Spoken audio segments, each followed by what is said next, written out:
ਜਿਸ ਵਿੱਚ ਜੰਤੂ ਪਾਏ ਕਹਿ ਦੇਖੈ ਥਾਪੂ ਤਾਪ। ਤਿਸਨੂੰ ਕਹੀਏ ਨਾਨਕਾ ਸਭ ਕੁਛ ਆਪਿਆ। ਪੌੜੀ ਵੱਡੇ ਕੀਆਂ ਵਡਿਆਈਆਂ ਕਿਛ ਕਹਿਣਾ ਕਹਿ ਨ ਜਾਏ।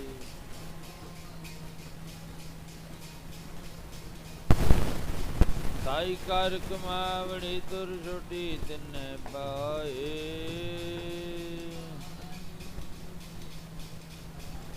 ਸੋ ਕਰ ਜਿਤ ਸਿਰ ਜਾਏ ਸ਼ੁੱਧ ਸਤਿਨਾਮ ਸ੍ਰੀ ਵਾਹਿਗੁਰੂ।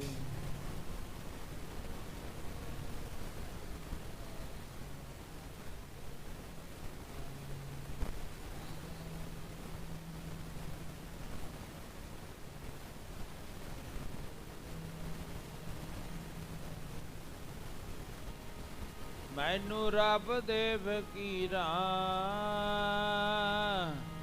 ਐਸਾ ਰੰਗ ਚਾੜਿਆ। ਮੈਨੂੰ ਰੱਬ ਦੇ ਫਕੀਰਾਂ ਐਸਾ ਰੰਗ ਚਾੜਿਆ। ਮੈਨੂੰ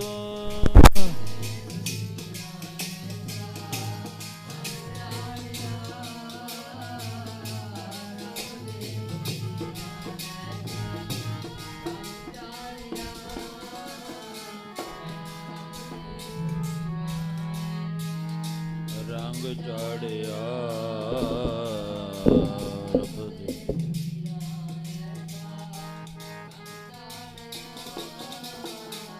ਮੈਨੂੰ ਰੱਬ ਦੇ ਫਕੀਰਾਂ ਐਸਾ ਰੰਗ ਚਾੜਿਆ।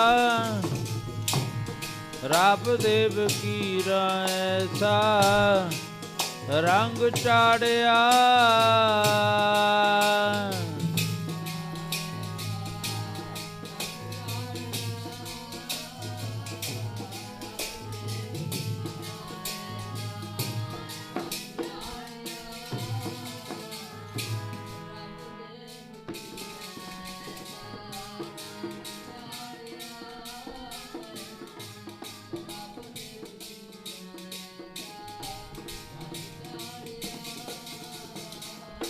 ਪੁੰਨ ਕਰਨੇ ਸਿਖਾਏ ਪਾਪਾਂ ਤੋਂ ਹਟਾਰਿਆ।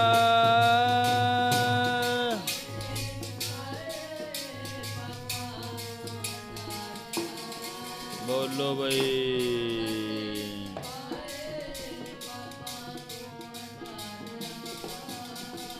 ਉਹ ਪੁੰਨ ਕਰਨੇ ਸਿਖਾਏ ਪਾਪਾਂ ਤੋਂ ਹਟਾਰਿਆ।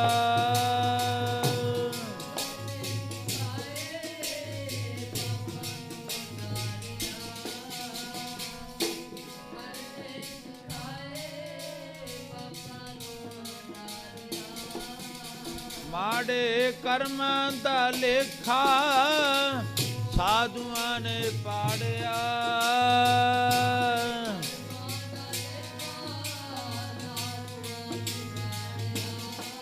ਬੋਲੋ।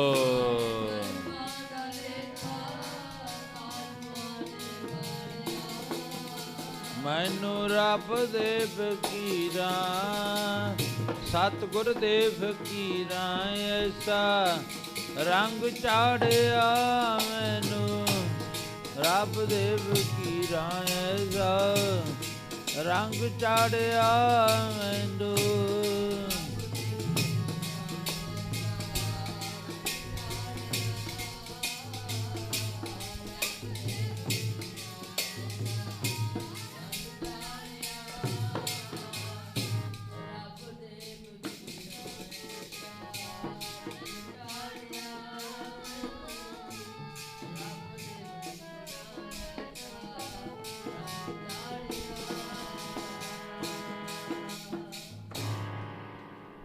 लाल रंग तिसको लगा जिसके बड़ भागा। मैला कदे न होवे ने लागे धागा। प्रभ पाया सुखदाई मिलिया सुख पाए। सहज समान न भीतरे छोड़िया नहीं जाए। परम सत्कार जोग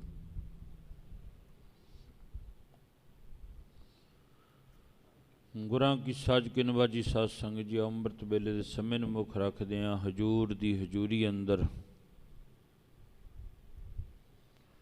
ਹਜੂਰ ਸੱਚੇ ਪਾਤਸ਼ਾਹ ਤਖਤਾਂ ਤਾਜਾਂ ਦੇ ਮਾਲਕ, ਫੌਜਾਂ ਦੇ ਮਾਲਕ,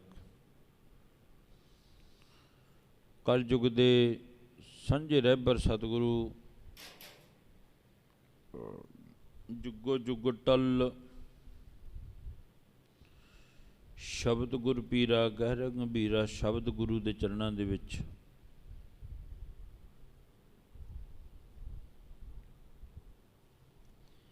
ਜਿਹੜੀ ਇਹ ਤਾਕਤ ਧੰਨ ਗੁਰੂ ਨਾਨਕ ਦੇ ਮਹਾਰਾਜ ਜਗਤ ਜਲੰਦੇ ਨੂੰ ਤਾਰਨ ਵਾਸਤੇ ਅਕਾਲ ਪੁਰਖ ਤੋਂ ਲੈ ਕੇ ਆਈ।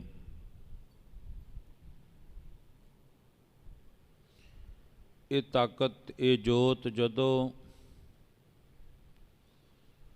ਗੁਰੂ ਅੰਗਦ ਸਾਹਿਬ ਮਹਾਰਾਜ ਦੇ ਵਿੱਚ ਧਰੀ ਤੇ ਫਿਰ ਦੁੱਗਣੀ ਹੋ ਗਈ। ਜੋਤ ਉਹੀ ਸੀ। ਉਹ ਜੋਤ ਦੁੱਗਣੀ ਹੋ ਗਈ ਜਦੋਂ ਗੁਰੂ ਅੰਗਦ ਸਾਹਿਬ ਮਹਾਰਾਜ ਨੇ ਗੁਰੂ ਅਮਰਦਾਸ ਮਹਾਰਾਜ ਦੀ ਸੇਵਾ ਦੇਖੀ, ਉਹਨਾਂ ਵਿੱਚ ਆਪਣੀ ਜੋਤ ਧਰ ਦਿੱਤੀ, ਫਿਰ ਤਿੱਗਣੀ ਹੋ ਗਈ। ਫਿਰ ਗੁਰੂ ਰਾਮਦਾਸ ਮਹਾਰਾਜ ਜੀ ਨੂੰ ਗੁਰੂ ਨਾਨਕ ਦੀ ਗੱਦੀ ਦਾ ਵਾਰਸ ਜਾਣਦਿਆਂ ਹੋਇਆਂ ਜੋਤ ਜਦੋਂ ਧਰੀ ਫਿਰ ਚੌਗਣੀ ਹੋ ਗਈ, 4 ਗੁਣਾ ਵੱਧ ਗਈ ਭਾਵ ਕਹਿਣ ਤੋਂ। ਇਸ ਕਰਕੇ ਇਹ ਫਿਰ ਇਹ ਜੋਤ ਜਿਹੜੀ ਅੱਗੇ ਚੱਲਦੀ ਗਈ ਜਦੋਂ 6ਵੀਂ ਜੋਤ ਗਈ ਫਿਰ ਸਿੱਖਾਂ ਨੇ ਪੁੱਛਿਆ, 6 ਮਹਿਲਾਂ ਤਿਕ ਦਰਸ ਤਿਹਾਰੀ, ਚੱਲੀ ਪੀੜੀ ਸੋਢੀਆਂ ਰੂਪ ਦਿਖਾਵਣ ਬਾਰੋ ਬਾਰੀ, ਦਲ ਭੰਜਨ ਗੁਰ ਸੂਰਮਾ ਬੜ ਜੋਧਾ ਬਹੁ ਪਰਉਪਕਾਰੀ। ਇਸ ਕਰਕੇ ਅੱਜ ਉਹ ਜੋਤ ਦੂਸਰੇ ਮਹਿਲ ਵਿੱਚ, ਦੂਸਰੇ ਘਰ ਦੇ ਵਿੱਚ ਜਗ ਰਹੀ ਹੈ। ਤੇ ਤੀਸਰੇ ਗੁਰੂ ਨਾਨਕ 60 ਸਾਲ ਦੀ ਉਮਰ ਹੈ ਬਾਬੇ ਅਮਰਦਾਸ ਦੀ, ਪਰ ਗੁਰਬਾਣੀ ਵਿੱਚ ਉਮਰ ਦਾ ਕੋਈ ਤਗਾਦਾ ਨਹੀਂ, ਕਿਉਂਕਿ ਗੁਰਬਾਣੀ ਵਿੱਚ ਸਾਹਿਬ ਜੀ ਫਰਮਾਨ ਕਰਦੇ ਹਨ, ਗੁਰਮੁਖ ਬੁੱਢੇ ਕਦੇ ਨਹੀਂ, ਜਿਨ ਅੰਤਰ ਸੁਰਤ ਗਿਆਨ। ਕਹਿੰਦੇ ਠੀਕ ਹੈ, ਸਰੀਰ ਕਰਕੇ ਬੁੱਢੇ ਹੋ ਸਕਦੇ ਨੇ, ਤਨ ਕਰਕੇ, ਪਰ ਮਨ ਕਰਕੇ ਬੁੱਢੇ ਨਹੀਂ ਹੋ ਸਕਦੇ, ਕਦੇ ਵੀ ਨਹੀਂ ਹੋ ਸਕਦੇ। ਨਹੀਂ ਵੀ ਚਲੋ ਜੇ ਉਮਰ ਵੱਧ ਗਈ ਫਿਰ ਬੁੱਢਾ ਹੋ ਗਿਆ ਸਰੀਰ। ਗੁਰਮੁਖ ਬੁੱਢੇ ਕਦੇ ਨਹੀਂ, ਕਦੇ ਵੀ ਨਹੀਂ ਹੋ ਸਕਦੇ। ਕੌਣ? ਜਿਨ੍ਹਾਂ ਅੰਤਰ ਸੁਰਤ ਗਿਆਨ, ਜਿਨ੍ਹਾਂ ਦੀ ਸੁਰਤ ਦੇ ਵਿੱਚ ਗੁਰੂ ਦਾ ਗਿਆਨ ਹੈ। ਮਹਾਰਾਜ ਜੀ ਕਹਿਣ ਲੱਗੇ ਠੀਕ ਹੈ, ਭਾਵੇਂ ਉਮਰ 60 ਸਾਲ ਦੀ ਹੈ, ਪਰ ਗੁਰੂ ਦੀ ਸ਼ਰਨ ਦੇ ਵਿੱਚ ਚਲੇ ਗਏ, ਗੁਰੂ ਦੀ ਪਾਵਨ ਪਵਿੱਤਰ ਸ਼ਰਨ ਦੇ ਵਿੱਚ ਜਾ ਕੇ ਗੁਰੂ ਦੀ ਮੋਹਰ ਲੱਗ ਗਈ। ਜਦੋਂ ਗੁਰੂ ਦੀ ਮੋਹਰ ਲੱਗ ਜਾਵੇ ਸਿੱਖ ਉੱਤੇ ਨਾ, ਫਿਰ ਸਿੱਖ ਪਾਸ ਹੋ ਜਾਂਦਾ ਹੈ। ਮੋਹਰ ਲੱਗਣੀ ਗੁਰੂ ਦੀ ਬੜੀ ਚੰਗੀ ਹੈ, ਭਾਗਾਂ ਵਾਲਿਆਂ ਉੱਤੇ ਗੁਰੂ ਦੀ ਮੋਹਰ ਲੱਗਦੀ ਹੈ। ਜਿੰਨਾ ਚਿਰ ਮੋਹਰ ਨਾ ਲੱਗੇ ਹੈ ਮਨੁੱਖ, ਪਰ ਕੰਮ ਪਸ਼ੂਆਂ ਵਾਲੇ, ਕਰਤੂਤ ਪਸ਼ੂ ਕੀ ਮਾਨਸ ਜਾਤ। ਇੱਕ ਜਿਹੜਾ ਪੈਸਾ ਹੈ, ਨੋਟ ਹਰ ਇੱਕ ਦੀ ਜੇਬ ਵਿੱਚ 100, 50 ਦਾ, 200 ਦਾ, 1000 ਦਾ, 500 ਦਾ, ਉਸ ਨੋਟ ਦੇ ਉੱਤੇ, ਉਸ ਕਾਗਜ਼ ਦੇ ਟੁਕੜੇ ਉੱਤੇ ਇੱਕ ਮੋਹਰ ਲੱਗਿਆ ਗਵਰਨਰ ਦੀ, ਤੇ ਅੱਜ ਉਹਦਾ ਮੁੱਲ ਪੈਂਦਾ ਹੈ। ਉੱਡੂ ਵੱਡੇ ਵੱਡੇ ਕਾਗਜ਼ ਦੇ ਟੁਕੜੇ ਜਿਹੜੇ ਰੂੜੀਆਂ ਉੱਤੇ ਰੁਲਦੇ ਨੇ, ਉਹਨਾਂ ਉੱਤੇ ਮੋਹਰ ਨਹੀਂ ਲੱਗੀ ਕਿਸੇ ਦੀ, ਉਹ ਰੁਲਦੇ ਨੇ। ਅਖਬਾਰ 2-3 ਰੁਪਈਆਂ ਦਾ ਆਇਆ, ਅੱਜ 5 ਰੁਪਈਆਂ ਦਾ ਹੋ ਗਿਆ ਹੋਣਾ ਸ਼ਾਇਦ। ਉਹ 5 ਰੁਪਈਆਂ ਦਾ ਅਖਬਾਰ ਆਇਆ, ਇੱਕ ਵਾਰੀ ਪੜ੍ਹਿਆ, 2 ਵਾਰੀ ਪੜ੍ਹਿਆ, ਦਿਨ ਵਿੱਚ ਦੀ 3 ਵਾਰੀ ਪੜ੍ਹ ਲਿਆ, ਕਈ ਐਸੇ ਹੁੰਦੇ ਨੇ ਮਨੁੱਖ ਜਿਹੜੇ ਉਹਦੀ ਜਾਨ ਕੱਢ ਕੇ ਛੱਡਦੇ ਨੇ ਅਖਬਾਰ ਦੀ, ਕਈ ਐਸੇ ਹੁੰਦੇ ਨੇ ਬਸ ਮੋਟੀਆਂ ਮੋਟੀਆਂ ਖਬਰਾਂ ਦੇਖੀਆਂ ਉਹਨਾਂ ਨੇ ਰੱਖ ਦਿੱਤਾ। ਮਹਾਰਾਜ ਜੀ ਕਹਿਣ ਲੱਗੇ ਇੱਕ ਵਾਰੀ ਪੜ੍ਹਤਾ, ਦੋ ਵਾਰੀ ਪੜ੍ਹਤਾ, ਉਸ ਤੋਂ ਬਾਅਦ ਉਹ ਰੱਦੀ ਦੇ ਵਿੱਚ ਜਾਊਗਾ। ਰੱਦੀ ਟੋਕਰੀ ਹੈ ਜਾਂ ਉਹਦੇ ਵਿੱਚ ਜਾਊਗਾ, ਤੇ ਜਾਂ ਫਿਰ ਉਹ ਰੂੜੀ ਉੱਤੇ ਸੁੱਟਿਆ ਜਾਊਗਾ, ਤੇ ਜਾਂ ਪਾੜ ਕੇ ਉਹਦੇ ਵਿੱਚ ਪਕੌੜੇ ਖਾ ਕੇ ਫਿਰ ਵੀ ਰੂੜੀ ਉੱਤੇ ਸੁੱਟਿਆ ਜਾਂਦਾ ਹੈ, ਤੇ ਜਾਂ ਫਿਰ ਗੱਡੀ ਦਾ ਸ਼ੀਸ਼ਾ ਸਾਫ਼ ਕਰਕੇ ਫਿਰ ਵੀ ਰੂੜੀ ਉੱਤੇ ਸੁੱਟਿਆ ਜਾਂਦਾ ਹੈ। 12, 13, 14 ਪੰਨਿਆਂ ਦਾ ਹੁੰਦਾ ਹੈ ਅਖਬਾਰ, ਦੇਖ ਲਓ, ਜਿਹੜਾ 5-6 ਰੁਪਈਆਂ ਦਾ ਹੁੰਦਾ ਹੈ। ਮਹਾਰਾਜ ਜੀ ਕਹਿੰਦੇ ਉਹਨੂੰ ਕੋਈ ਸਾਂਭ ਕੇ ਨਹੀਂ ਰੱਖਦਾ, ਉਦੋਂ ਛੋਟੇ ਛੋਟੇ ਟੁਕੜੇ ਨੇ ਨੋਟਾਂ ਦੇ, ਤੇ ਉਹਨਾਂ ਨੂੰ ਦੇਖੋ ਲੋਕ ਕਿਵੇਂ ਸਾਂਭ ਕੇ ਰੱਖਦੇ ਆ। ਜਿਹਦੇ ਕੋਲ ਇਹ ਹੈ ਜੇਬ ਵਿੱਚ ਰੱਖਦਾ, ਜੇ ਵੱਧ ਹੈ ਤਾਂ ਬੈਂਕ ਵਿੱਚ ਧਰ ਹੁੰਦਾ, ਕਿਉਂਕਿ ਉਹਦੇ ਉੱਤੇ ਮੋਹਰ ਲੱਗੀ ਹੋਈ ਹੈ। ਸਿਖਾ, ਜਦੋਂ ਤੇਰੇ ਉੱਤੇ ਗੁਰੂ ਦੀ ਮੋਹਰ ਲੱਗੀ, ਫਿਰ ਤੂੰ ਵੀ ਉਹ ਇਸ ਲੁੱਟ ਕਿਹਾ ਜਾਣਾ, ਫਿਰ ਜਿਨ ਨਾਨਕ ਸਤਿਗੁਰ ਪੂਜਿਆ ਤਿਨ ਹਰ ਪੂਜ ਕਰਾਵਾ। ਕਦੋਂ? ਜਦੋਂ ਤੂੰ ਆ ਗੁਰੂ ਦਾ ਹੁਕਮ ਧਾਰਨ ਕਰ ਲਿਆ। ਗੁਰ ਸਤਿਗੁਰ ਕਾ ਜੋ ਸਿੱਖ ਖਾਏ, ਸੋ ਭਲ ਕੇ ਉਠਰ ਨਾਮ ਧਿਆਵੈ। ਆਵੋ ਸਿੱਖ ਸਤਿਗੁਰ ਕੇ ਪਿਆਰਿਓ, ਗਾਵੋ ਸੱਚੀ ਬਾਣੀ। ਹੁਣ ਸਾਹਮਣੇ ਗੁਰੂ ਅਮਰਦਾਸ ਮਹਾਰਾਜ ਜੀ ਨੇ ਦੇਖਿਆ ਗੁਰੂ ਅੰਗਦ ਸਾਹਿਬ ਮਹਾਰਾਜ ਦੂਸਰੇ ਗੁਰੂ ਨਾਨਕ ਆ ਰਹੇ ਨੇ, ਨਾਲ ਬਹਿਣ ਤੁਰਿਆ ਆਉਂਦਾ ਹੈ, ਨਾਲ ਉਹ ਬੀਬੀ ਅਮਰੋ ਤੁਰੀ ਆਉਂਦੀ ਹੈ। ਤੇ ਧੰਨ ਸ਼੍ਰੀ ਗੁਰੂ ਅੰਗਦ ਸਾਹਿਬ ਮਹਾਰਾਜ ਸੱਚੇ ਪਾਤਸ਼ਾਹ ਜਦੋਂ ਆਏ ਤੇ ਆਉਣ ਸਾਰ ਫਿਰ ਕੱਲ੍ਹ ਆਪ ਜੀ ਨੇ ਸਰਵਣ ਕਰਿਆ। ਮਹਾਰਾਜ ਜੀ ਕਹਿਣ ਲੱਗੇ, ਉਹ 10 ਸਾਧੂਆਂ ਦੇ ਘਰ, ਮਹਾਂਪੁਰਖਾਂ ਦੇ ਫਕੀਰਾਂ ਦੇ ਘਰ ਤੇਰਾ ਕਿਵੇਂ ਆਉਣਾ ਹੋਇਆ? ਸੱਚੇ ਪਾਤਸ਼ਾਹ ਕਿਰਪਾ ਕਰ ਦਿਓ। ਮੈਂ ਅੱਜ ਆਹ ਕੁੜਮ ਬਣ ਕੇ ਨਹੀਂ ਆਇਆ, ਮੈਂ ਸਕੀਰੀ ਸਾਰੀ ਘਰ ਛੱਡ ਆਇਆ। ਅੱਜ ਤਾਂ ਮੈਨੂੰ ਇਉਂ ਕਰੋ, ਆਪਣੇ ਚਰਨਾਂ ਦਾ ਦਾਸ ਬਣਾ ਲਓ। ਗੁਰੂ ਅੰਗਦ ਸਾਹਿਬ ਮਹਾਰਾਜ ਜੀ ਕਹਿਣ ਲੱਗੇ, ਆਪਣੀ ਰਿਸ਼ਤੇਦਾਰੀ ਬੜੀ ਵੱਡੀ ਹੈ।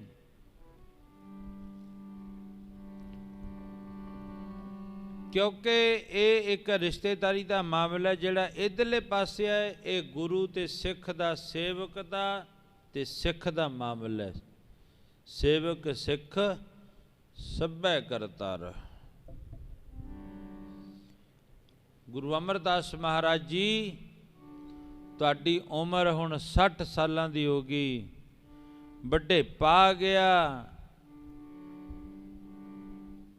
ਪਹਿਲੇ ਪਿਆਰ ਲੱਗਾ ਥਣ ਦੁੱਧ, ਦੂਜੈ ਮਾਏ ਬਾਪ ਕੀ ਸੁਧ, ਤੀਜੈ ਭਇਆ ਭਾਬੀ ਵੇਵ, ਚੌਥੈ ਪਿਆਰ ਪੰਨੀ ਖੇਡ, ਪੰਜਵੇਂ ਖਾਣ ਪੀਣ ਕੀ ਧਾਤ, ਛੇਵੇਂ ਕਾਮ ਨਾ ਪੁੱਛੈ ਜਾਤ। ਗੁਰੂ ਅਮਰਦਾਸ ਜੀ, ਹੁਣ ਤੁਹਾਥੋਂ ਇਹ ਕੰਮ ਹੋਣਾ ਨਹੀਂ। ਗੁਰੂ ਦੀ ਸੇਵਾ ਬੜੀ ਔਖੀ ਹੈ। ਗੁਰੂ ਅਮਰਦਾਸ ਮਹਾਰਾਜ ਜੀ ਨੇ ਹੱਥ ਬੰਨ੍ਹ ਕੇ ਆਖਿਆ, ਮੈਨੂੰ ਪਤਾ ਹੈ ਗੁਰੂ ਦੇ ਘਰ ਦੀ ਸੇਵਾ ਬਹੁਤ ਔਖੀ ਹੈ। ਸੇਵਾ, ਜਿੱਥੇ ਸੇਵਾ ਆ ਗਈ ਉਹ ਔਖੀ ਬਹੁਤ ਹੁੰਦੀ ਹੈ। ਸੇਵਾ ਕਰਨੀ, ਗੱਲਾਂ ਮਾਰਨੀਆਂ ਸੌਖੀਆਂ ਨੇ। ਮਹਾਰਾਜ ਮੈਨੂੰ ਪਤਾ ਵੀ ਮੈਥੋਂ ਸੇਵਾ ਨਹੀਂ ਹੋਣੀ, ਪਰ ਇੱਕ ਕਿਰਪਾ ਕਰ ਦਿਓ। ਗੁਰੂ ਅਮਰਦਾਸ ਮਹਾਰਾਜ ਜੀ ਨੇ ਹੱਥ ਬੰਨ੍ਹ ਕੇ ਆਖਿਆ, ਸੱਚਾ ਪਾਤਸ਼ਾਹ ਕਰੀਏ ਜੀ ਤੇਰੀ ਸੇਵਾ, ਜੇ ਆਪ ਕਰਾਵੇਂ ਤੂੰ, ਕਰੀਏ ਤੇਰੀ ਸੇਵਾ ਆਪ ਕਰਾਵੇਂ ਤੂੰ।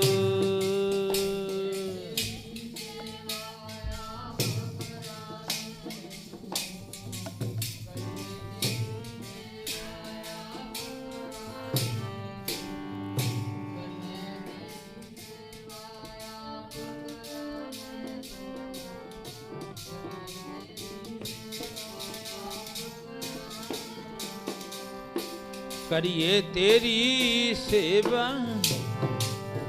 करिए तेरी सेवा वाहिगुरु,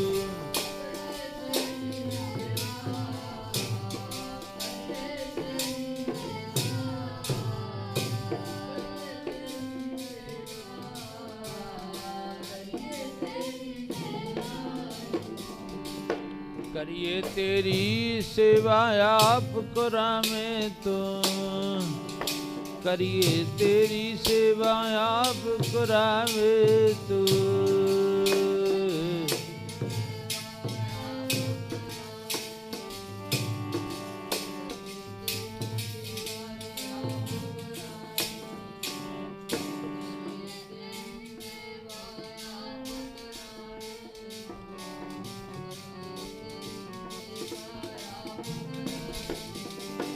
महाराज जी सेवा बड़ी औखी है, मैनू पता मैथों होनी नहीं, पर जे तू सिर ते हथ रख देवें पातशाह फिर सेवा हो जूगी।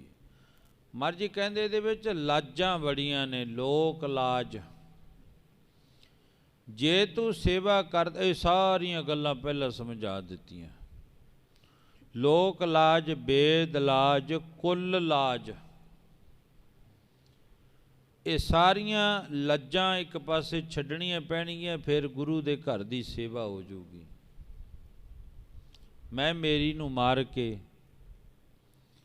ਨਿੱਕੀ ਕਰਕੇ ਕੁੱਟ, ਭਰੇ ਖਜ਼ਾਨੇ ਸਾਹਿਬ ਦੇ ਤੂੰ ਨੀਵਾਂ ਹੋ ਕੇ ਲੁੱਟ। ਇਹ ਸਾਰਾ ਕੁਝ ਵੇਖ ਕੇ ਧੰਨ ਗੁਰੂ ਅਮਰਦਾਸ ਮਹਾਰਾਜ ਕਹਿਣ ਲੱਗੇ, ਸੱਚੇ ਪਾਤਸ਼ਾਹ ਹੁਣ ਮੈਂ ਤਾਂ ਸਭ ਕੁਝ ਪਿੱਛੇ ਛੱਡ ਕੇ ਆ ਗਿਆ, ਮੈਨੂੰ ਇੰਨੀਆਂ ਲਾਹਣਤਾਂ ਪਈਆਂ, ਤੇਰਾ ਗੁਰੂ ਕੌਣ ਹੈ? ਮੈਂ ਕਿਹਾ ਮੇਰਾ ਤਾਂ ਕੋਈ ਗੁਰੂ ਨਹੀਂ ਹੈ, ਕੋਈ ਗੁਰੂ ਤੋਂ ਬਿਨਾ ਜਿਹੜਾ ਗਿਆਨ ਨਹੀਂ ਹੈ। ਗੁਰ ਬਿਨ ਗਿਆਨ, ਧਰਮ ਬਿਨ ਧਿਆਨ। ਪਰ ਕਹਿਣ ਲੱਗੇ ਗੁਰੂ ਤੋਂ ਬਿਨਾ ਗਿਆਨ ਨਹੀਂ ਹੁੰਦਾ। ਮੈਨੂੰ ਦੁਰਗਾ ਦੱਤ ਬ੍ਰਾਹਮਣ ਨੇ ਬੜਾ ਕੁਝ ਆਖਿਆ, ਮੇਰੇ ਨਾਲ ਰਿਹਾ, ਮੇਰੀ ਉਪਮਾ ਬੜੀ ਕੀਤੀ, ਪਰ ਜਦੋਂ ਗੁਰੂ ਦੀ ਵਾਰੀ ਆਈ, ਨਾ ਆਇਆ ਗੁਰੂ ਸਾਹਿਬ ਜੀ ਦਾ, ਤੇ ਉਸੇ ਵਕਤ ਦੁਰਗਾ ਦੱਤ ਬ੍ਰਾਹਮਣ ਛੱਡ ਕੇ ਉਹਨੇ ਆਪਣੇ ਸਰੀਰ ਦਾ ਪਰਿਤਿਆਗ ਕਰ ਦਿੱਤਾ, ਜਗ ਸੰਸਾਰ ਤੋਂ ਚਲਿਆ ਗਿਆ ਭਾਵ। ਤੇ ਹੁਣ ਕਿਰਪਾ ਕਰ ਦਿਓ ਸੱਚੇ ਪਾਤਸ਼ਾਹ, ਮੈਂ ਆ ਭਾਵਨਾ ਨਾਲ ਨਹੀਂ ਆਇਆ ਜਿਹੜੀ ਭਾਵਨਾ ਨਾਲ ਤੁਸੀਂ ਆਏ ਹੋ।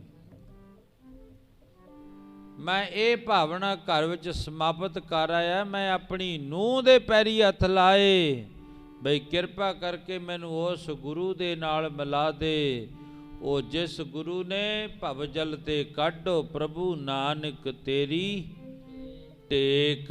ਸੱਚੇ ਪਾਤਸ਼ਾਹ ਮੈਂ ਤਾਂ ਹੁਣ ਆ ਬੇਨਤੀ ਕਰਨ ਵਾਸਤੇ ਆਇਆ, ਸੱਚੇ ਪਾਤਸ਼ਾਹ ਹੁਣ ਇੱਕ ਕਿਰਪਾ ਕਰ ਦਿਓ। ਮਹਾਰਾਜ ਮੈਨੂੰ ਇਸ ਭਵਜਲ ਦੇ ਵਿੱਚੋਂ ਕੱਢ ਲਓ। ਗੁਰੂ ਅਮਰਦਾਸ ਮਹਾਰਾਜ ਨੇ ਹੱਥ ਬੰਨ੍ਹ ਕੇ ਆਖਿਆ, ਜੀ ਦਾਸਾਂ ਦੀ ਬੇਨਤੀ ਭਵਜਲ ਚੋਂ ਕੱਢ ਲਾ ਵਾਹਿਗੁਰੂ, ਦਾਸਾਂ ਦੀ ਬੇਨਤੀ ਭਵਜਲ ਚੋਂ ਕੱਢ ਲਾ ਵਾਹਿਗੁਰੂ।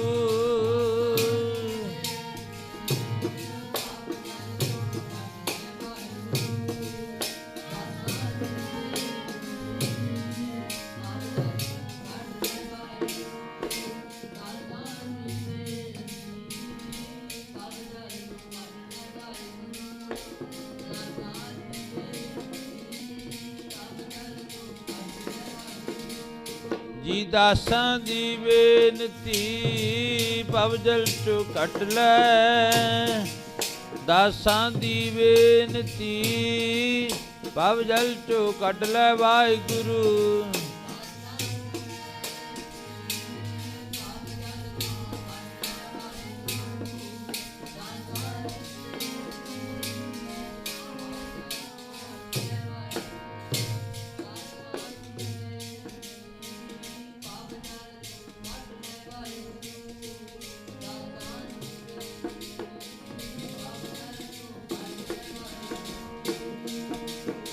ਭਵਜਲ ਤੇ ਕਾਢੋ ਪ੍ਰਭੂ ਨਾਨਕ ਤੇਰੀ ਟੇਕ। ਸੱਚੇ ਪਾਤਸ਼ਾਹ ਕਿਰਪਾ ਕਰ ਦਿਓ, ਮੈਨੂੰ ਆ ਜਿਹੜੀ ਕੁੜਮਾਂ ਵਾਲੀ ਸਕੀਰੀ ਇੱਕ ਪਾਸੇ ਥੱਲੇ ਪਏ ਨੇ ਗੁਰੂ ਅਮਰਦਾਸ ਮਹਾਰਾਜ ਜੀ, ਧਰਤੀ ਦੇ ਉੱਤੇ ਲੱਭੇ ਪਏ ਨੇ, ਚਿੱਟੇ ਦਾੜੇ ਉੱਤੇ ਰੇਤਾ ਪੈ ਗਿਆ ਤੇ ਅੱਖਾਂ ਵਿੱਚੋਂ ਨੀਰ ਵਹਿ ਵਹਿ ਤੁਰਿਆ, ਉਹ ਦਾੜੇ ਉੱਤੇ ਪੈ ਰਿਹਾ। ਇਹੋ ਜਿਹੀ ਅਵਸਥਾ ਦੇਖ ਕੇ ਗੁਰੂ ਅੰਗਦ ਸਾਹਿਬ ਮਹਾਰਾਜ ਜੀ ਨੇ ਬਾਬੇ ਅਮਰਦਾਸ ਨੂੰ ਆਪਣੀ ਬੁੱਕਲ ਵਿੱਚ ਲੈ ਲਿਆ। ਇਹ ਗੁਰ ਪੀਰਾਂ ਕੀ ਚਾਕਰੀ ਮਹਾ ਕਰੜੀ ਸੁਖ ਸਾਰ। ਕਹਿੰਦੇ ਸੇਵਾ ਕਹਿ ਦੇਣੀ ਸੌਖੀ ਹੈ ਪਰ ਕਰਨੀ ਬਹੁਤ ਔਖੀ। ਅਮਰਦਾਸ ਤੇਥੋਂ ਸੇਵਾ ਨਹੀਂ ਹੋਣੀ। ਕਿਉਂ? ਤੇਰਾ ਜਿਹੜੀ ਤੇਰੀ ਉਮਰ ਹੈ ਨਾ, ਉਹ ਹੁਣ 60 ਸਾਲਾਂ ਦੀ ਹੋਈ ਹੈ। 40 ਪੁਰ ਹੋਏ 85 ਪਗ ਖਿਸੈ 60 ਕੇ ਵੱਡੇ ਭਾਵ ਹੈ। 40 ਸਾਲ ਦਾ ਪੂਰਾ ਪੁਰਸ਼ ਹੋ ਗਿਆ। ਪੁਰਸ਼ ਜਿਹਨੂੰ ਮਨੁੱਖ ਕਹਿੰਦੇ ਨਾ, ਬਸ 40 ਸਾਲ ਤੱਕ ਹੀ ਪੂਰਾ ਹੁੰਦਾ। ਸ਼ੁਰੂ ਤੋਂ ਲੈ ਕੇ 40 ਸਾਲ ਤੱਕ ਉਹਦੀ ਉਮਰ ਪੂਰੀ ਹੋ ਜਾਂਦੀ ਹੈ। ਕਿਉਂਕਿ ਜਦੋਂ ਉਮਰ ਦੀ ਵੰਡ ਕੀਤੀ ਤਾਂ ਹਰ ਇੱਕ ਮਨੁੱਖ ਨੂੰ 40 ਸਾਲ ਦੀ ਉਮਰ ਦਿੱਤੀ ਹੈ। ਪਰਮਾਤਮਾ ਵੱਲੋਂ ਜਿਹੜੀ ਅਸਲ ਉਮਰ ਹੈ ਨਾ, ਉਹ 40 ਸਾਲ ਦੀ ਹੋਈ ਹੈ। ਪਰਮਾਤਮਾ ਉਮਰ ਦੀ ਤਕਸੀਮ ਕਰਨ ਲੱਗਿਆ, ਵੰਡਣ ਲੱਗਿਆ। ਸਭ ਤੋਂ ਪਹਿਲਾਂ ਮਨੁੱਖ ਦੀ ਵਾਰੀ ਆਈ, ਆ ਜਾ ਤੈਨੂੰ ਉਮਰ ਦੇਵਾਂ। ਕਿਉਂਕਿ ਮਹਾਰਾਜ ਜੀ ਕਹਿੰਦੇ ਚਤਰਾਈ ਨਹਿ ਚਤਰ ਪੁਜ ਪਾਈਏ। ਮਨੁੱਖ ਆ ਗਿਆ। ਆ ਕੇ ਜਦੋਂ ਪਰਮਾਤਮਾ ਨੇ ਕਿਹਾ ਵੀ ਲੈ ਵੀ ਤੇਰੀ 40 ਸਾਲ ਦੀ ਉਮਰ ਹੈ, ਮਨੁੱਖ ਉੱਚੀ ਉੱਚੀ ਰੋਣ ਲੱਗ ਪਿਆ। ਮਹਾਰਾਜ 40 ਸਾਲ ਦੀ ਉਮਰ 'ਚ ਤਾਂ ਮੇਰਾ ਕੁਛ ਵੀ ਨਹੀਂ ਹੋਣਾ। 40 ਸਾਲ ਦੀ ਉਮਰ ਵਿੱਚ ਮੇਰਾ ਵਿਆਹ ਵੀ ਨਹੀਂ ਹੋਣਾ, ਬੱਚੇ ਵੀ ਨਹੀਂ ਹੋਣੇ, ਪੋਤੇ ਪੋਤਿਆਂ ਦੀਆਂ ਨਲੀਆਂ ਚਟਣੀਆਂ ਨੇ ਉਹ ਵੀ ਨਹੀਂ ਹੋਣਾ, ਕੂੜਾ ਘੱਟਾ ਢੋਣਾ ਹੈ ਉਹ ਵੀ ਨਹੀਂ ਹੋਣਾ, ਮੰਜੇ ਤੇ ਬਹਿ ਕੇ ਚਾਂਗਾ ਮਾਰਨੀਆਂ ਨੇ ਉਹ ਵੀ ਨਹੀਂ ਹੋਣਾ। 40 ਸਾਲ ਨਾਲ ਨਹੀਂ ਮੈਂ ਇੱਥੋਂ ਕੁਛ ਬਣਨਾ, ਉਮਰ ਹੋਰ ਦਿਓ। ਮਾਰੇ ਕਹਿਣ ਲੈ ਬਹਿ ਜਾ ਇੱਕ ਪਾਸੇ।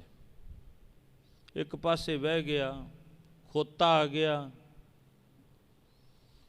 ਉਹਨੂੰ ਵੀ ਕਿਹਾ ਸੱਚੇ ਪਾਤਸ਼ਾਹ ਮਹਾਰਾਜ ਜੀ ਨੇ ਬਈ ਤੈਨੂੰ ਵੀ 40 ਸਾਲ ਦੀ ਉਮਰ ਦਿੱਤੀ। ਉਸ ਖੋਤੇ ਨੇ ਹੱਥ ਬੰਨ੍ਹ ਕੇ ਆਖਿਆ ਸੱਚੇ ਪਾਤਸ਼ਾਹ ਪਹਿਲੇ ਹੀ ਮੈਨੂੰ ਤਾਂ ਨਖਿੱਧ ਜੂਨ ਮਿਲੀ ਹੋਈ ਹੈ।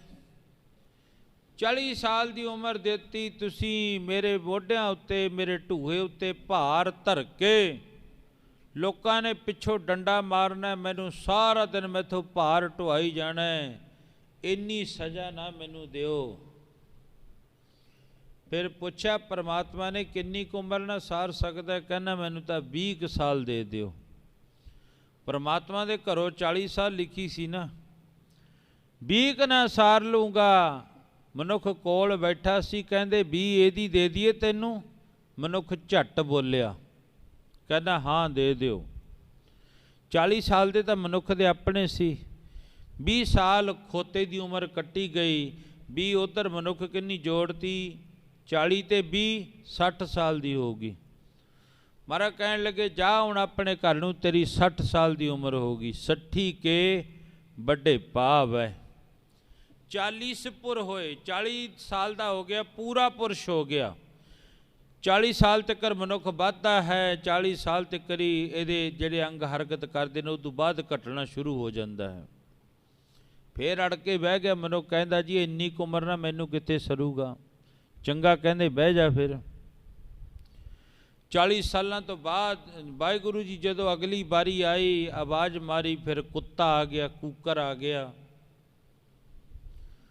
ਕੁੱਤੇ ਨੂੰ ਆਵਾਜ਼ ਮਾਰੀ ਪਰਮਾਤਮਾ ਨੇ, ਕਹਿੰਦੇ ਲੈ ਵੀ ਤੇਰੀ ਵੀ 40 ਸਾਲ ਦੀ ਉਮਰ ਹੈ। ਕਿਉਂਕਿ ਪਰਮਾਤਮਾ ਦੇ ਘਰ ਦੇ ਵਿੱਚ ਇਹ ਰਿਸ਼ਵਤ ਨਹੀਂ ਚੱਲਦੀ। ਉੱਥੇ ਕੀ ਚੱਲਦਾ ਹੈ? ਉੱਥੇ ਸੱਚੋ ਹੀ ਸੱਚ ਨਿਬੜੈ, ਚੁਣ ਬਖ ਕੱਢੈ ਜਿਜ ਮੱਲਿਆ। ਕਹਿੰਦੇ ਤੈਨੂੰ ਵੀ 40 ਸਾਲ ਦੀ ਉਮਰ ਦਿੱਤੀ। ਕੁੱਤਾ ਉੱਚੀ ਉੱਚੀ ਰੋਣ ਲੱਗ ਪਿਆ, ਤਾਂ ਨੂੰ ਮੁੱਖ ਕਰ ਲਿਆ, ਸੱਚੇ ਪਾਤਸ਼ਾਹ ਨਾ ਮੇਰੇ ਕੋਲੇ ਘਰ ਹੈ, ਨਾ ਮੇਰੇ ਕੋਲੇ ਕੋਈ ਬਾਹਰ ਹੈ, ਨਾ ਮੇਰੇ ਕੋਲੇ ਭੋਜਨ ਬਣਾਉਣ ਵਾਸਤੇ ਕੋਈ ਹੱਥ ਹੈ, ਮੇਰੇ ਕੋਲੇ ਤਾਂ ਕੁਝ ਵੀ ਨਹੀਂ ਹੈ। ਮੈਂ 40 ਸਾਲ ਦੀ ਉਮਰ ਕੀ ਕਰਨੀ ਹੈ? ਐਵੇਂ ਠੇਬੇ ਖਾਊਂਗਾ, ਲੋਕ ਮੇਰੇ ਡੰਡੇ ਮਾਰਨਗੇ। ਜਿਵੇਂ ਭਗਤ ਨਾਮਦੇਵ ਜੀ ਮਹਾਰਾਜ ਕੋਲੇ ਕੁੱਤਾ ਚੱਲਿਆ ਗਿਆ। ਕਹਿੰਦੇ ਜਦੋਂ ਕੁੱਤਾ ਚੱਲਿਆ ਗਿਆ, ਭਗਤ ਨਾਮਦੇਵ ਜੀ ਮਹਾਰਾਜ ਕੋਲ ਰੋਟੀ ਲੈ ਕੇ ਭੱਜ ਗਿਆ। ਭਗਤ ਜੀ ਪਿੱਛੇ ਗਏ ਤੇ ਜਾ ਕੇ ਫਿਰ ਉੱਥੇ ਸਵਾਲ ਜਵਾਬ ਹੋਏ ਪਰਮਾਤਮਾ ਦੇ ਤੇ ਭਗਤ ਨਾਮਦੇਵ ਜੀ ਦੇ। ਕੁੱਤਾ ਸਾਹਮਣੇ ਬੈਠ ਗਿਆ। ਭਗਤ ਨਾਮਦੇਵ ਜੀ ਕਹਿੰਦੇ ਆ ਰੂਪ ਧਾਰ ਕੇ ਮੇਰੇ ਕੋਲੇ ਤਾਂ ਗਿਆ, ਕਿਸੇ ਹੋਰ ਕੋਲੇ ਨਾ ਚਲੇ ਜਾਈਂ।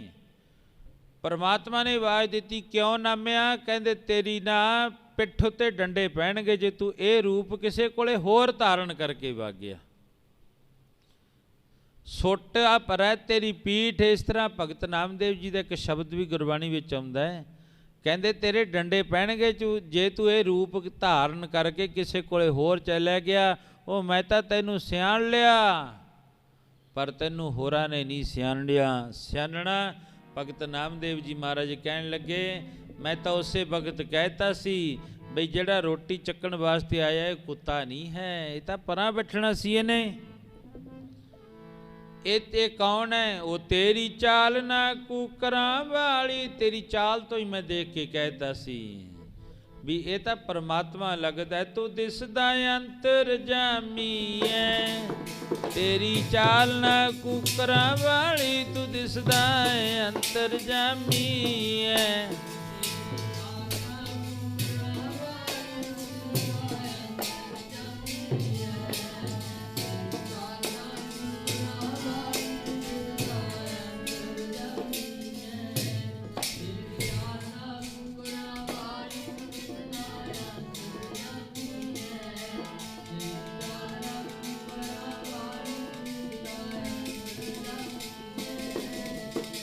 ਭਗਤ ਨਾਮਦੇਵ ਜੀ ਕਹਿੰਦੇ ਦੇਖੀ ਬਚਾ ਕਰੀ। ਇਸ ਤਰ੍ਹਾਂ ਮੇਰੇ ਕੋਲੇ ਤਾਂ ਆ ਗਿਆ। ਚਲੋ ਕਹਿਣ ਤੋਂ ਭਾਵ ਕੁੱਤਾ ਆਇਆ। ਪਰਮਾਤਮਾ ਨੇ ਕਿਹਾ 40 ਸਾਲ ਦੀ ਉਮਰ ਤੇਰੀ ਹੈ। ਰੋਇਆ ਉੱਚੀ ਉੱਚੀ, ਮਹਾਰਾਜ 40 ਸਾਲ ਮੈਂ ਇਸੇ ਤਰ੍ਹਾਂ ਹੀ ਡੰਡੇ ਖਾਂਦਾ ਰਹੂੰਗਾ? 40 ਸਾਲ ਮੈਂ ਭੁੱਖਾ ਮਰਦਾ ਰਹੂੰਗਾ ਕਿਉਂਕਿ ਰੋਟੀ ਮੈਂ ਬਣਾ ਨਹੀਂ ਸਕਦਾ? ਮੈਨੂੰ ਤਾਂ ਬੜਾ ਔਖਾ ਹੋ ਗਿਆ। ਪਰਮਾਤਮਾ ਨੇ ਕਿਹਾ ਦੱਸ ਕਿੰਨੀ ਕੁ ਉਮਰ ਨਾਲ ਸਾਰ ਲੇਗਾ? ਕਹਿੰਦਾ ਜੀ 20 ਸਾਲ ਨਾਲ ਹੀ ਬਹੁਤ ਹੈ, ਬਹੁਤ ਹੈ 20 ਸਾਲ। 20 ਸਾਲ ਘਟ ਗਈ। ਮਨੁੱਖ ਕੰਨੀ ਪਰਮਾਤਮਾ ਝਾਕਿਆ, ਕਹਿੰਦੇ ਬੋਲ। ਕਹਿੰਦਾ ਜੀ 20 ਇਹ ਵੀ ਮੈਨੂੰ ਦੇ ਦਿਓ। ਹੁਣ 60 ਤੇ 20 80। 80 ਸਾਲ ਮਨੁੱਖ ਦੀ ਉਮਰ ਹੋ ਗਈ ਤੇ ਉਧਰ ਕੁੱਤੇ ਦੀ 20 ਸਾਲ ਦੀ ਉਮਰ ਘਟ ਗਈ।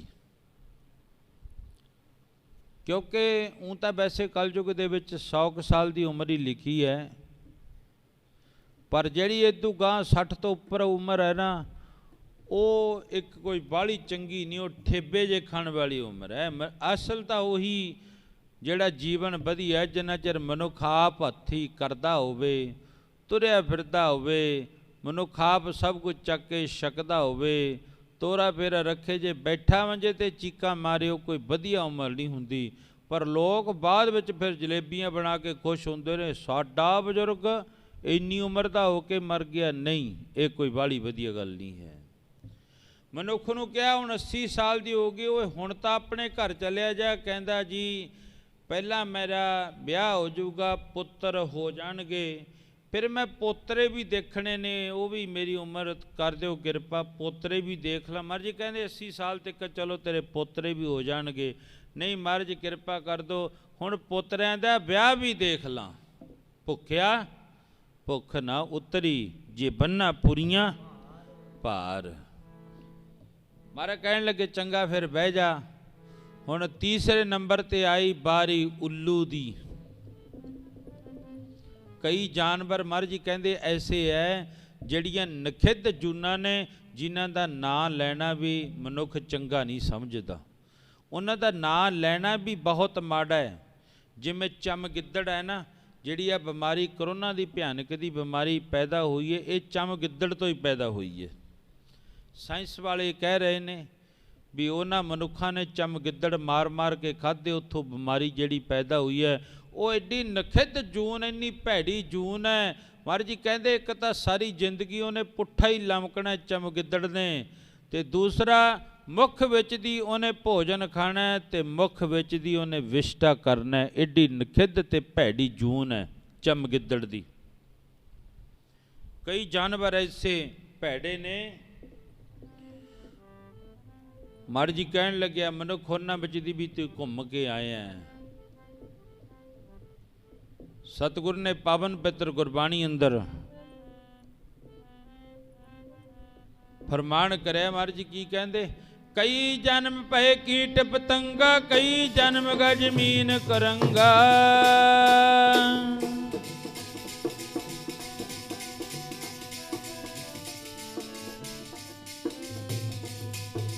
कई जन्म पंखी सर्प होयो,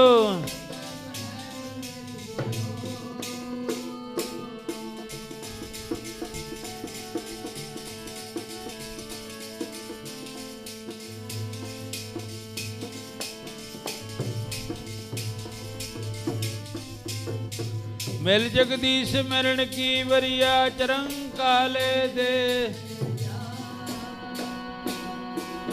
महाराज जी कहते कई जन्म भए कीट पतंगा, कीड़ियां दी पतंगियां दी उन्हां भयानक जूनां दे विच दी महाराज जी कहते मनुख भड़कदा रहा। 7.5 अरब हज़ार साल तो बाद किते जाके मनुखा देही मिली है। ਤੇ ਜਿਸ ਮਨੁੱਖਾ ਦੇਹੀ ਨੂੰ ਅੱਜ ਮਨੁੱਖ ਇਸ ਤਰ੍ਹਾਂ ਮਿੱਟੀ ਘੱਟੇ ਦੇ ਵਿੱਚ ਰੋਲ ਰਿਹਾ ਹੈ। ਹੁਣ ਮਨੁੱਖ ਨੂੰ ਪੁੱਛਿਆ, ਉਹ 80 ਸਾਲ ਦੀ ਉਮਰ ਹੋ ਗਈ, ਹੁਣ ਤਾਂ ਤੇਰਾ ਢਿੱਡ ਭਰ ਗਿਆ। ਕਹਿੰਦਾ ਜੀ ਅਜੇ ਵੀ ਭਰਿਆ ਨਹੀਂ।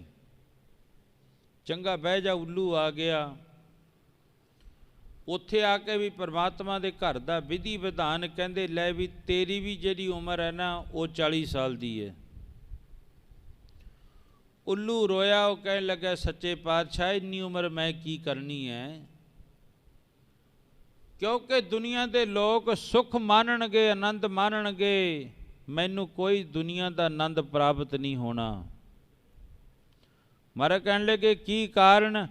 ਕਹਿੰਦੇ ਜਦੋਂ ਦਿਨ ਚੜ੍ਹਿਆ ਕਰੂਗਾ ਮੈਨੂੰ ਦਿਸਣੋਂ ਬੰਦ ਹੋ ਜਾ ਕਰੂ, ਕਿਉਂਕਿ ਦਿਨੇ ਜਗ ਸੰਸਾਰ ਦੇਖਦਾ ਨਾ। ਇਸ ਗੱਲ ਦਾ ਹਵਾਲਾ ਵੀ ਭਾਈ ਗੁਰਦਾਸ ਜੀ ਨੇ ਦਿੱਤਾ। ਉਹ ਕਹਿੰਦੇ ਚੜ੍ਹਦਾ ਸੂਰਜ ਦੇਖ ਕੇ ਉੱਲੂ ਘਬਰਾਵੇ।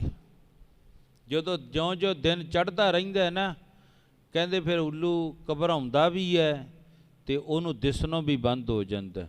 ਜਿੰਨਾ ਹਨੇਰਾ ਹੋਊਗਾ ਵੱਧ ਉਹਨਾਂ ਉੱਲੂ ਨੂੰ ਕਹਿੰਦੇ ਉਹ ਜਿਹੜਾ ਰਾਤ ਨੂੰ ਵੱਧ ਦੀਂਦਾ ਹੈ, ਦਿਨੇ ਨਹੀਂ ਉੱਲੂ ਨੂੰ ਦੀਂਦਾ ਹੈ।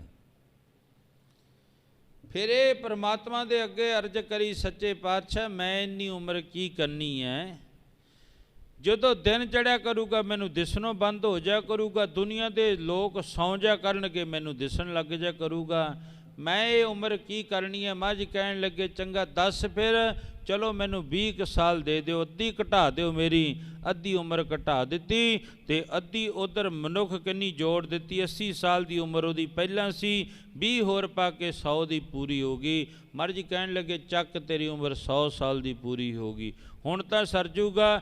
ਫਿਰ ਮਨੁੱਖ ਵਾਪਸ ਮੁੜਿਆ। ਜਦੋਂ ਮਨੁੱਖ ਵਾਪਸ ਮੁੜਿਆ, ਹੁਣ ਸੱਚ ਜਾਣਿਓ, ਹੁਣ ਗੁਰਬਾਣੀ ਦਾ ਆਧਾਰ ਲੈ ਕੇ ਨਾਲ ਗੁਰਬਾਣੀ ਦਾ ਆਸਰਾ ਲੈ ਕੇ ਚੱਲੋ। ਮਹਾਰਾਜ ਜੀ ਕਹਿੰਦੇ 40 ਪੁਰ ਹੋਏ, 40 ਸਾਲ ਦਾ ਪੁਰਸ਼ ਹੋ ਗਿਆ, ਪੂਰਾ ਹੋ ਗਿਆ 40 ਸਾਲ ਦਾ ਪੂਰਾ ਪੁਰਸ਼ ਮਨੁੱਖ, ਪੂਰਾ 40 ਸਾਲ ਦਾ ਹੋ ਗਿਆ। 40 ਸਾਲ ਤੋਂ ਬਾਅਦ ਨਾ ਕੋਈ ਅੰਗ ਵਧੇ ਨਾ ਘਟੇ, ਘਟਦਾ ਹੀ ਜਾਂਦਾ, ਘਟਦਾ ਹੀ ਜਾਂਦਾ। ਚੱਲਣ ਚੱਬਣ ਰਤਨ ਸੇ ਸੁਣੀਅਰ ਵਹਿ ਗਏ, ਹੇੜੈ ਮੋਤੀ ਧਾ ਸੇ ਜਾਨੀ ਚੱਲ ਗਏ। ਬੁਢਾਪਾ ਆ ਗਿਆ, ਲੱਤਾਂ ਕੰਬਣ ਲੱਗ ਗਈਆਂ, ਬੁਢਾਪਾ ਆ ਗਿਆ, ਹੱਥ ਕੰਬਣ, ਸਿਰ ਕੰਬਿਓ, ਪੱਗ ਡੱਗ ਮਗੈ, ਨੈਣ ਜੋਤ ਤੇ ਹੀਨ। ਮਹਾਰਾਜ ਜੀ ਕਹਿਣ ਲੱਗੇ ਸਿਰ ਕੰਬਦਾ, ਲੱਤਾਂ ਕੰਬਦੀਆਂ ਨੇ। 40 ਸਾਲ ਤੋਂ ਬਾਅਦ 40 ਸਾਲ ਤੱਕ ਵਧੀਆ ਉਮਰ ਜਿਹੜੀ ਬਤੀਤ ਕਰਦਾ, 40 ਸਾਲਾਂ ਤੋਂ ਬਾਅਦ ਫਿਰ ਉਹ ਵਿਦਵਾਨ ਨੇ ਇੱਕ ਬੜਾ ਸੁੰਦਰ ਲਿਖਿਆ ਹੈ। ਉਹ ਕਹਿੰਦੇ ਜਦੋਂ ਵਰੇ ਹੋਏ 10 ਕਦੇ ਰੋ ਕਦੇ ਹੱਸ, ਜਦੋਂ ਵਰੇ ਹੋਏ 20 ਕਹਿੰਦਾ ਚੜ੍ਹਿਆ ਜੋਬਨ ਕੀ, ਜਦੋਂ ਵਰੇ ਹੋਏ 30 ਕਹਿੰਦਾ ਰੱਬ ਹੈ ਕੀ, ਜਦੋਂ ਵਰੇ ਹੋਏ 40 ਘਰਦਿਆਂ ਨੇ ਧਰਤੀ ਜ਼ਿੰਮੇਵਾਰੀ ਦੀ ਪੰਜਾਲੀ, ਜਦੋਂ ਵਰੇ ਹੋਏ 50 ਫਿਰ ਸਾਰਾ ਟੱਬਰ ਕਹਿੰਦਾ ਬਾਪੂ ਜਿੱਥੋਂ ਮਰਜ਼ੀ ਕੁਆ ਕੇ ਲਿਆ, ਜਦੋਂ ਵਰੇ ਹੋਏ 60 ਪੁੱਤ ਪੋਤਰਿਆਂ ਦਾ ਹੋਣ ਲੱਗ ਪਿਆ ਇਕੱਠ, ਜਦੋਂ ਵਰੇ ਹੋਏ 70 ਬਾਬੇ ਦਾ ਖੋਟਾ ਪੈ ਗਿਆ ਨਛੱਤਰ, ਜਦੋਂ ਵਰੇ ਹੋਏ 80 ਮੰਗਦਾ ਦੁੱਧ ਮਿਲਦੀ ਨਹੀਂ ਲੱਸੀ, ਜਦੋਂ ਵਰੇ ਹੋਏ 90 ਬਾਬੇ ਦੇ ਮੁੱਖੋਂ ਇੱਕ ਗੱਲ ਨਾ ਫੱਬੇ, ਜਦੋਂ ਵਰੇ ਹੋਏ 100 ਫਿਰ ਸਾਰਾ ਟੱਬਰ ਕਹਿੰਦਾ ਬਾਪੂ ਹੁਣ ਤਾਂ ਗਲੋਂ ਲਓ। ਫਿਰ ਇਹ ਗੱਲ ਆਖੀ ਜਾਂਦੀ ਹੈ 40 ਸਾਲ ਦੀ ਉਮਰ ਤੱਕ ਮਨੁੱਖ ਵਧੀਆ ਐਨ ਬਤੀਤ ਕਰਦਾ ਹੈ। ਫਿਰ ਜਦੋਂ 40 ਤੋਂ ਉੱਪਰ ਹੋ ਜਾਂਦਾ ਨਾ, ਫਿਰ ਉਮਰ ਕਿਹੜੀ ਸ਼ੁਰੂ ਹੋ ਜਾਂਦੀ ਹੈ, ਉਹ ਖੋਤੇ ਵਾਲੀ। ਇੱਧਰੋਂ ਵੀ ਲੱਦਿਆ ਆਉਂਦਾ, ਇੱਧਰੋਂ ਵੀ ਲੱਦਿਆ ਆਉਂਦਾ ਹੈ। ਇਹ ਵਿਦਵਾਨਾਂ ਦੀ ਰਾਏ। ਪੰਥ ਰਤਨ ਗਿਆਨੀ ਪਿੰਦਰਪਾਲ ਸਿੰਘ ਜੀ ਉਹਨਾਂ ਦੇ ਪਾਵਨ ਪਿੱਤਰ ਬੋਲ ਨੇ, ਕਹਿੰਦੇ ਫਿਰ ਇੱਧਰੋਂ ਵੀ ਆਉਂਦਾ ਵੀ ਆਹ ਵੀ ਲਿਆਵਾਂ, ਆਹ ਵੀ ਲਿਆਵਾਂ, ਆਹ ਵੀ ਲਿਆਵਾਂ। 20 ਸਾਲੇ ਬਤੀਤ ਹੋ ਗਏ ਅਤੇ 40 ਤੇ 20 60 ਸਾਲਾਂ ਬਾਅਦ ਫਿਰ ਉਹ ਜਮਾ ਸਰੀਰ ਕੰਮ ਕਰਨੋਂ ਹਟ ਗਿਆ, ਮੰਜੇ ਉੱਤੇ ਬੈਠਾ ਹੈ। ਫਿਰ ਜਦੋਂ ਕੁਝ ਮੰਗਦਾ ਹੈ, ਧੀ ਪੁੱਤਰ ਪੋਤਰੇ ਕਹਿੰਦੇ ਬਹਿ ਜਾ, ਕਿਵੇਂ ਕੁੱਤੇ ਵਾਂਗੂ ਭੌਂਕਦਾ ਹੈ, ਕਿਉਂਕਿ ਉਮਰ ਕੁੱਤੇ ਦੀ ਸ਼ੁਰੂ ਹੋ ਗਈ। 60 ਤੋਂ ਲੈ ਕੇ 80 ਸਾਲ ਤੱਕ ਕਹਿੰਦੇ ਬਹਿ ਜਾ, ਕਿਵੇਂ ਭੌਂਕਦਾ ਹੈ, ਬੈਠਿਆ ਨਹੀਂ ਜਾਂਦਾ ਤਾਂ ਇੱਥੋਂ। ਉਦੋਂ ਬਾਅਦ ਫਿਰ 80 ਸਾਲ ਤੋਂ ਲੈ ਕੇ 100 ਸਾਲ ਤੱਕ ਜਿਹੜੀ 20 ਸਾਲ ਦੀ ਉਮਰ ਹੈ ਨਾ, ਮੰਜੇ 'ਤੇ ਬੈਠਾ ਮਨੁੱਖ। ਫਿਰ ਉਹ ਇਸ ਤਰ੍ਹਾਂ ਝਾਕਦਾ ਹੈ, ਇੱਧਰੋਂ ਬਾਹਰ ਦੇ ਵਿੱਚ ਬਿਠਾ ਦਿੰਦੇ ਨੇ, ਬਾਹਰਲੇ ਪਾਸੇ ਮੰਜਾ ਡਾਹ ਕੇ, ਕੁਰਸੀ ਡਾਹ ਕੇ ਕਹਿ ਲਓ, ਉੱਥੇ ਫਿਰ ਬੈਠਾ ਇਸ ਤਰ੍ਹਾਂ ਝਾਕੀ ਜਾਂਦਾ ਉੱਲੂ ਵਾਂਗੂ। ਇੱਧਰੋਂ ਆਉਂਦਾ ਉਹ ਤਿੱਕਰ ਦੇਖਦਾ, ਉੱਧਰੋਂ ਦੇਖਦਾ, ਉੱਧਰੋਂ ਆਉਂਦਾ ਕੋਈ ਉੱਧਰ ਨੂੰ ਦੇਖਦਾ। ਫਿਰ ਇਸ ਤਰ੍ਹਾਂ 20 ਸਾਲ ਦੀ ਉਮਰ ਉਹਦੀ ਉਹ 60-100 ਸਾਲ ਦੀ ਉਮਰ ਪੂਰੀ ਹੋ ਗਈ। ਮਹਾਰਾਜ ਜੀ ਕਹਿੰਦੇ ਜਿਹੜਾ ਕੁਝ ਲੈਣ ਵਾਸਤੇ ਆਇਆ ਸੀ ਪ੍ਰਾਣੀ, ਤੂੰ ਆਇਆ ਲਾਹਾ ਲੈਣ, ਲੱਗਾ ਕਿ ਤੱਕ ਫਕੜੇ ਸਭ ਮੁਕਦੀ ਚੱਲੀ ਰਹਿਣ। ਬਾਕੀ ਵਿਚਾਰ ਕੱਲ੍ਹ ਨੂੰ ਸਾਂਝੀ ਕਰਾਂਗੇ। ਧੰਨਵਾਦ ਹੈ ਸਾਰੀਆਂ ਸੰਗਤਾਂ ਦਾ। ਰਾਮ ਕਲੀ ਮਹੱਲਾ ਤੀਜਾ। ਨੰਦ ਏਕ ਓੰਕਾਰ ਸਤਿਗੁਰ ਪ੍ਰਸਾਦਿ, ਨੰਦ ਭਇਆ ਮੇਰੀ ਮਾਏ, ਸਤਿਗੁਰੂ ਮੈਂ ਪਾਇਆ। ਰਾਗ ਰਤਨ ਪਰਵਾਰ ਭਰੀਆਂ, ਸ਼ਬਦ ਗਾਵਣੀਆਂ ਆਈਆਂ। ਕਹਿ ਨਾਨਕ ਨੰਦੋ ਸਤਿਗੁਰੂ ਮੈਂ ਪਾਇਆ। ਹਰ ਹਾਲ ਰੋ ਤੂੰ ਮਨ ਮੇਰੇ, ਦੁਖ ਸਭ ਵਿਸਾਰਣਾ। ਸਭਨਾ ਗੱਲਾਂ ਸਮਰੱਥ ਸੁਆਮੀ, ਸੋਖ ਮਨੋ ਵਿਸਾਰੇ। ਸਾਚੇ ਸਾਹਿਬਾ ਕਿਆ ਨਹੀਂ ਕਰਦੇ ਰਹਿ, ਸਾਜ ਤੁਸਲਾ ਤੇਰੀ ਨਾਮ ਮਨ ਵਿਸਾਵੇ। ਕਹਿ ਨਾਨਕ ਸੱਚੇ ਸਾਹਿਬ ਕਿਆ ਨਹੀਂ ਕਰਤੇ ਰਹਿ ਸੱਚਾ।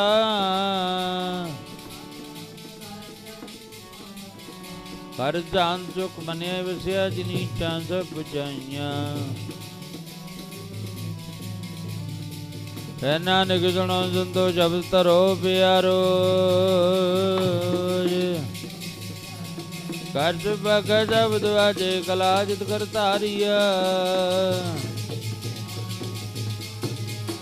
पाया तु जिनको से नाम हर के लागे, नंद सुनो बड़ भागियो सकल मनोरथ पूरे। दुख रोग संदा भी उतरे सुनी सच्ची बाणी।